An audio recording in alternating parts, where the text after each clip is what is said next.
Um, so I had some questions. Yeah, man. I feel like an interviewer. This is fun. This is good, yeah. What Turns Your World about for you before I wrote on it? I don't necessarily think it was about anything in particular. I think so from over the last 5 years, I finished study in 2024. That was a 3-year course to become a counselor. And when I was doing my study, I listened to a lot of ambient music, and I got really attached to sort of like crunchy, lo-fi, wobbly, synthy, like tape sounds. I just became obsessed with them, and that's what this project as a whole I really wanted to sort of lean into, that sort of like wobbly, warm tape sound.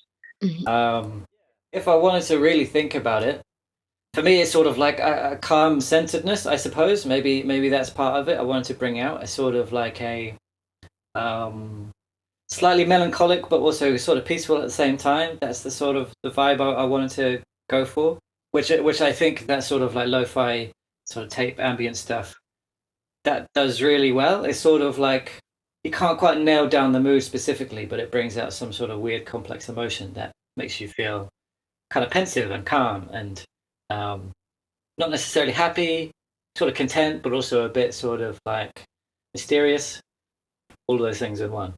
Yeah, I know exactly what you mean. That's the magic of. That's why I really like lo-fi, and that's why I like your tunes, because they lean into that emotive part of Liquid, which has more to it than just an uplifting energy. There's more. There's layers, like an ogre. Layers. Yeah, I think I like that too, and I think a big part of what shapes my sound is the fact that I don't play a lot of gigs. So I listen to a lot of stuff. So I think a lot of my stuff is made for me to like listen to and jam to rather than to necessarily play out. I still try and make it so they'll be cool to listen to in a club. But I think primarily I just want to make a cool song that I would like to listen to. What were you listening to when you wrote the LP? There's a couple that spring to mind, and again, they'll be the kind of ambient artist. I think he's a guy from Scotland. His name is Loris S. Sarid. I found him really interesting. Yeah, sort of, kind of almost poetic. He kind of like uses real world sounds and like digital sounds and kind of mixes them all together, and found that really cool. There's a album by this artist called Brambles. Oh, it's called Charcoal. Charcoal by Brambles. It's like one of the best ambient albums I've ever heard. It was written by this girl. I think she was in Australia, and she just found this piano in like a backpackers or something, and just spent nights writing stuff on this piano and turning them into like beautiful songs.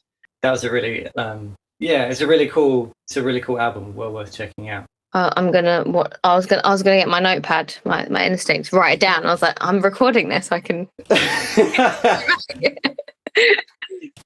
Sick. I'll check them out.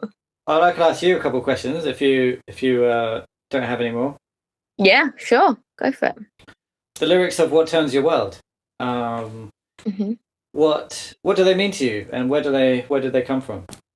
I started writing this one. How I would say I probably write 90% of my songs now, where I put on your instrumental, just chuck it on, hit record, and then sing whatever comes to my head, and don't judge it and just let it be. Sometimes words come, sometimes they don't. And for this one, some of the words were already there.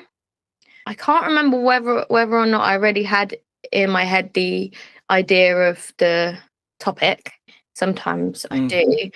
I think it'd been like a weekend where been at some events, and you get like the social small talk where people are like everyone's always like, it's the same questions, like what do you do for work? It's always seemed to be like where everything's centered around. And I was like, wouldn't it be nice if like the default for when we met new people in a social situation wasn't what do you do?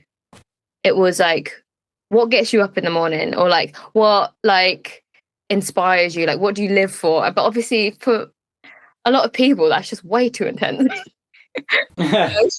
But so that's like, that was the idea that I had in my head, and then I just started singing, and then this came out, and I landed on like, what turns your world. Like, I sort of wanted to say, like, in a not so obvious way, like, can we all open up a bit more and search within ourselves so that we can actually answer that question when someone asks, like, what do you live for? And I do believe that everybody has one or several things that get them up in the morning, that make them feel happy, content, like they have some sort of purpose, perhaps, like, if you want to. Yeah. And I think if you really think about it, you know what it is. But so many people don't think about it, and so many people don't shape their lives based around what those things are. And if that was like my wish for the world, that would be for more people to actually live for what they want to, in the way that they want to. Yeah, I totally know what you mean, especially that question, what do you do? Because it usually implies, what do you do for like work?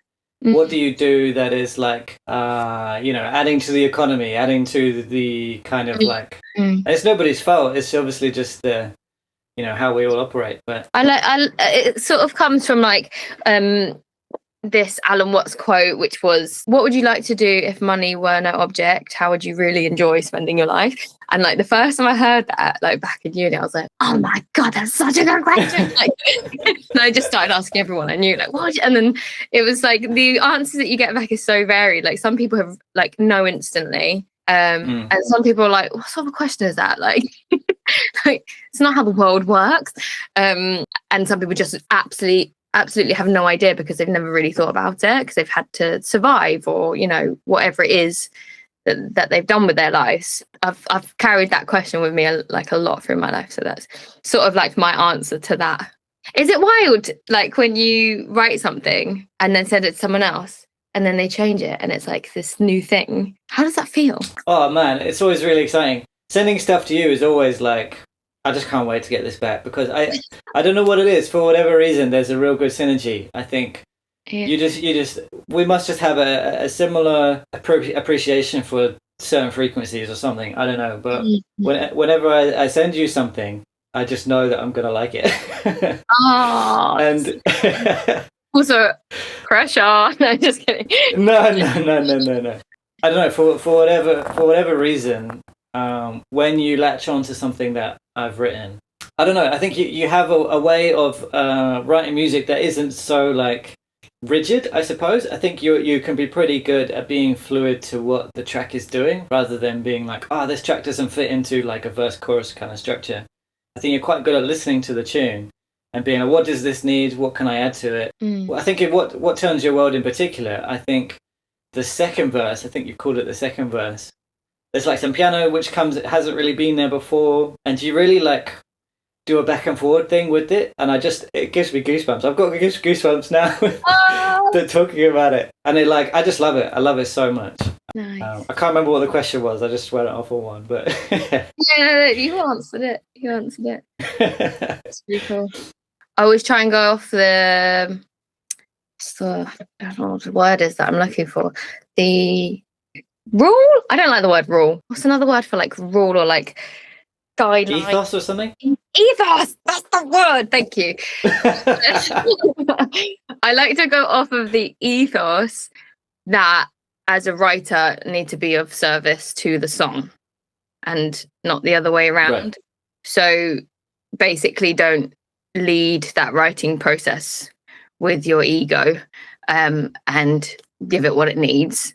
And in some ways, it's already there. You're like just the vessel to deliver it. Yeah, totally. I think that shows. I think you work with the tune, and in a way, by not overthinking it, you're already just you're adding your authentic self to the tune, because you're not trying to be something. You're not thinking, what does this tune need? It's like, what can I just do to this tune that's already me and authentic? And yeah, I think that shows.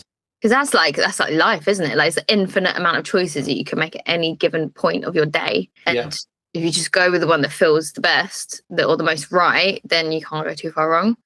And you could waste your time saying, what if I'd done that? What if I'd done that in life, as you can with a song, and it doesn't do anyone any good. You just need to do stuff. Yeah, especially like creatively, it's so easy to get stuck on how you feel something should sound. And yeah, you said about how you just sit down and not judge. You just kind of see what comes out. And that's something I struggle with a lot still, because it's sort of like you sort of judge as you go, you edit as you go, or at least I do. And it's like, oh, this is crap, this is crap. Sometimes I like, just completely scrap an idea. But half the time, if you just sit with a crap idea, and it can turn into something quite good. Yeah, I think that I feel like from talking to other artists, that seems to be the most recurring issue that people have is, how do I know when my song is finished? It's so much comes into it, so much like human psyche.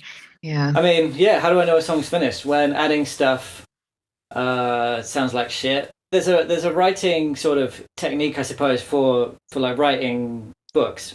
I think it's something along the lines of, when you're done, when you can't take anything away anymore. There's a tendency to sort of like want to add stuff, but I think a lot of the time taking away is also an essential part of the process. So it's a both and. When you feel like there's nothing more to add and nothing more to take away, that's generally when you're in a good spot. That is so pragmatic and logical, and yet I've never thought of it that way. It makes so much sense. Like literally everything that's there, it can't be taken away because it won't sound as good. Leave it there. And I'm gonna try and add this. It doesn't work. Yeah, so simple. The artwork. How did you do it? How did I do it? It was, I mean, if we're talking about just like, again, a creative process thing, it wasn't something that I just put too much thought in. It was something that I just had been tinkering around with, some collage stuff, and I wanted to do my own artwork. I don't have any digital artwork skills, but I did find that I just enjoyed doing collagey stuff. My wife collects like fashion magazines, so I just went through and like ripped out things that I liked, put them together, and I was like, oh, that's cool, that's cool, that's cool, that's cool. And boom, artwork was done. I guess it's quite similar to how I kind of make music, in a sense that it's like not necessarily a intentional, other than I just like this thing, and I think it works together with this thing, and it doesn't have to be any deeper than that. But I think for the single artwork, what I did was use the original LP and then sort of like made little square windows that I put over the top. So this black bit is from the original, and this little bit of red, and I just added like some extra bits. What? So you started with the LP artwork and then you adapted that for the singles? Yeah. Let me see if yes. In short, I did exactly that. Let me see if I can change the background. All right, here we go. The LP. That's cool. That's the original. Sick. Oh, what a lovely thing to have up. Awesome. So you can see that black bit. Yeah. Is in our artwork. Yeah. Clever. Yes. Very good. Yeah, because I wanted to.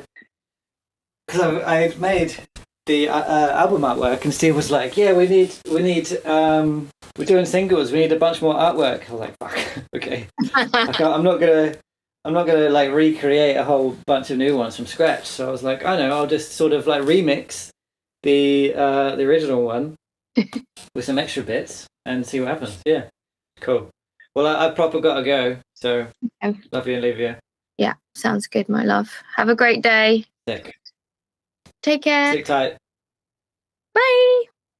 Bye bye.